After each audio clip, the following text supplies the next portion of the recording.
Welcome to another movie recap. On today's video, we are going to check out Time Machine, created in 2001. Relax and enjoy. In the year 1899, Dr. Alexander Hartigan is a young inventor teaching at Columbia University in New York City. Unlike his conservative friend David, Alex would rather do pure research than work in the world of business. One night, he decides to propose to his lover Emma, but the unfortunate thing happens, and she is shot dead by the mugger.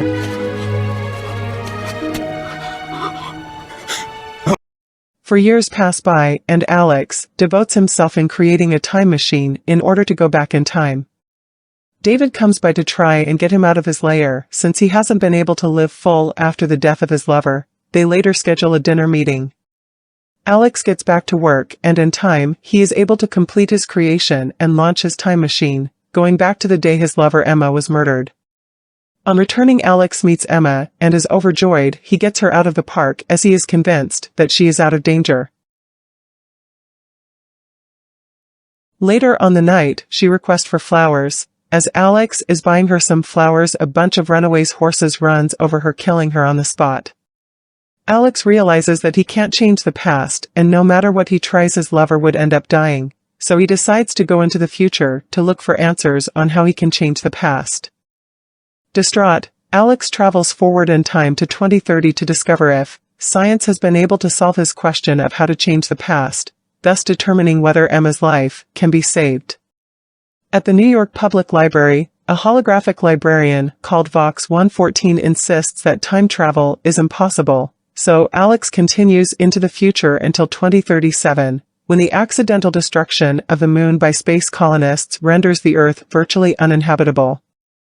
Security guards try to reprimand him to safety, but he fights them and gets to his time machine. When he restarts the time machine to avoid falling debris, he is knocked unconscious and travels to the year 802,701, at which point he regains consciousness and stops the machine.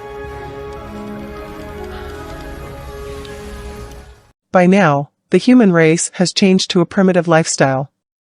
Some survivors, called Aloy, live on the sides of cliffs of what was once Manhattan.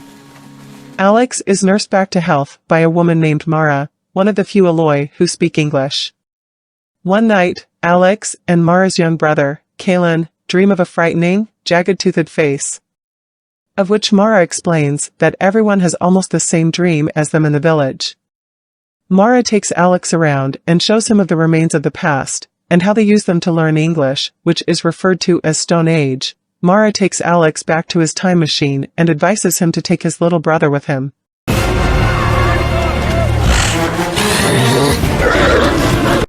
It doesn't take long, as sudden ape-like monsters, known as the Morlocks, creep from underneath and start to hunt them one by one. They later get a hold of Mara and take her underground. Alex goes into a rut, as why they can't fight back the monsters. Kalen later reveals to him that they are not allowed to talk about it when they are taken. In order to rescue Mara, Kalen leads Alexander to Vox 114, which is still functioning after 800,000 years. Vox 114 later informs him of the information he has gathered over the years. He later learns that the human race has now been divided into two, the predator and the prey. He is later given the location of where to find the Morlocks.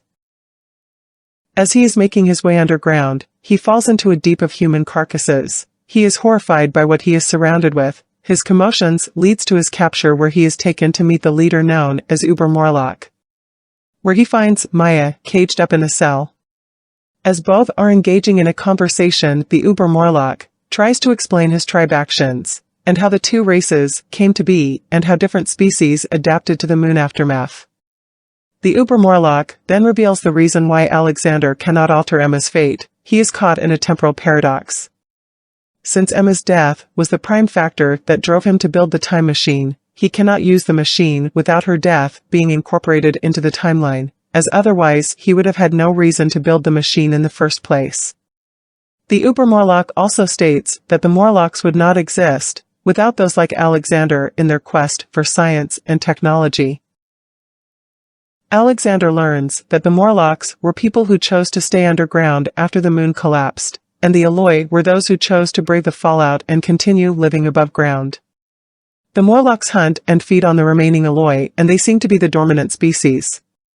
His time machine has been found by the Morlocks and taken underground. To escape, Alexander jumps into the machine and sends it hurtling forward in time, taking the Uber Morlock with him. The two of them fight until Alexander pushes him outside of the time sphere. He watches as the Uber Morlock ages and dies outside of the time bubble. Alexander slows the machine as the sky appears overhead.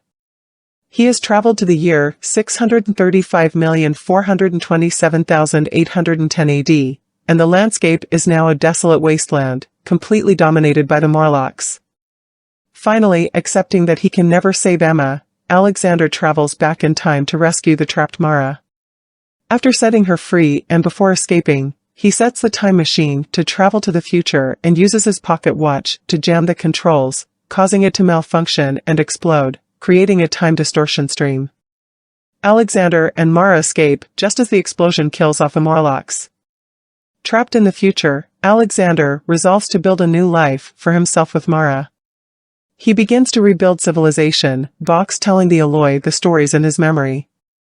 This closing scene is shown side by side with a sequence in the year 1903, where David Philby chats with Alexander's elderly housekeeper, Mrs. Watchett, before leaving and throwing away his bowler hat on the street.